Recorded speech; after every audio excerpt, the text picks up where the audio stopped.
오늘의 큐티 말씀은 사무엘상 마지막 장인 31장 사울과 요나단이 죽는 장면과 그리고 똑같은 말씀이 있는 역대상 10장 말씀, 사울의 말년에 기록되어 있는 이 말씀이 동일한 말씀이기 때문에 같이 묵상을 하였습니다. 사무엘상과 역대상 10장 말씀에 보면 완전히 이제 블레셋과의 전투에서 사울이 전멸을 당하게 됩니다. 그래서 사울의 머리가 베이는데 저는 이것이 다윗이 물리친 골리앗처럼 머리가 베었다라는 어떤 상징성이 같이 느껴졌고요. 그리고 역대상 10장에 보면 그 사울의 머리를 다곤 신전에 달았다고 나와 있습니다. 그리고 그 이후에 길라 야베스의 행적에 대해서 나오는데 길라 야베스 주민이 밤새도록 달려가서 시체를 가져와서 야베스에서 불사르고 뼈를 나무 아래에 장사하고 7일간 금식하였습니다. 동일하게 역대상에도 길라 야베스의 행적이 나오고요. 이것이 이런 전멸 가운데서도 하나님이 베푸신 인애가 아닌가 하는 생각이 들었습니다. 그 인애가 길라 야베스 주민의 이런 행적과 또 그 사울 곁에 활 쏘는 자가 있었는데 활 쏘는 자에게 죽이라고 했으나 두려워서 죽지 않고 같이 죽는 것을 볼 때 사울의 죽음의 길에 그래도 동행자가 있었다라는 것은 그 가운데 베푸신 하나님의 인애가 아닌가 하는 생각이 들었습니다. 그리고 사무엘상에는 나오지 않았지만 역대상에 그 이후에 추가된 말씀이 있는데 이것은 사울의 죽음의 이유에 대해서 얘기하고 있습니다.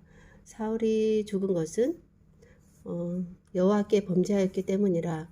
그가 여호와의 말씀을 지키지 아니하고 또 신접한 자에게 가르치기를 청하고 여호와께 묻지 아니하였으므로 여호와께서 그를 죽이시고 그 나라를 이새의 아들 다윗에게 넘겨주셨더라. 이렇게 말씀이 나오는데요. 사실 여호와께 묻지 않았다라는 것은 아니지만 이미 하나님 처음 것을 얘기하시는 거죠. 그러니까 하나님 말씀을 지키지 않고 그리고 하나님께 물었지만 하나님께서 대답을 해주지 않았죠. 그래서 그 자리에서 하나님께 호소하는 것이 아니라 사울은 또 자기만이 할 수 있는 편한 방법으로 신접한 자를 찾아갔죠. 그래서 신접한 자에게 그의 종말에 대해서 들었지만 그는 그것을 놓고 자기의 죽음에 대한 슬픔의 눈물을 흘렸지 회개의 눈물을 흘리지 않았습니다. 이것은 끝까지 하나님께 묻지 않은 것이라고 할 수 있을 것 같습니다. 정말 자기가 가지고 있는 것을 사울을 통해서 볼 때 지키기는 어려워도 망하는 것은 정말 한순간이다라는 생각이 듭니다. 하나님 편에 있지 않는다면 언젠가 결국은 비참한 결과를 맞이할 수밖에 없습니다. 하나님 말씀은 처음에 아멜렉을 전멸하라 했지만 하나님 말씀을 순종하지 않음으로 인해서 하나님은 떠났고 그래서 사울은 신접한 년에 찾아갔고 그래서 하나님께 죄를 더하는 악행을 저지르게 됩니다. 하나님을 떠났거나 또는 하나님이 떠났거나 또는 하나님을 필요할 때만 찾는 사람은 한 번 죄를 지으면 또 죄를 범하는 어리석음을 범하게 됩니다. 차라리 하나님을 완전히 떠났으면 자기 마음대로 살다가 죽어버리기라도 할 텐데 하나님을 떠나지는 않았으면서 하나님과 교제는커녕 하나님이 등을 돌리고 계시다면 평생 마음 편히 죄짓지도 못하고 불안한 영화를 누리다가 살았을 때 누린 영광에 비해 너무나 보잘것없는 최후를 한순간에 맞이하게 됩니다. 가장 불쌍한 인생이 아닌가 하는 생각이 듭니다. 그렇다면 사울에게는 기회가 없었을까요? 하나님이 사울에게만 이토록 잔인했을까요? 그래도 사울의 첫 행적인 길르앗 야베스 주민을 도운 일로 인해서 그들에게 은혜를 입게 되니 그래도 사울이 영 못 산 것만은 아닌 것 같습니다.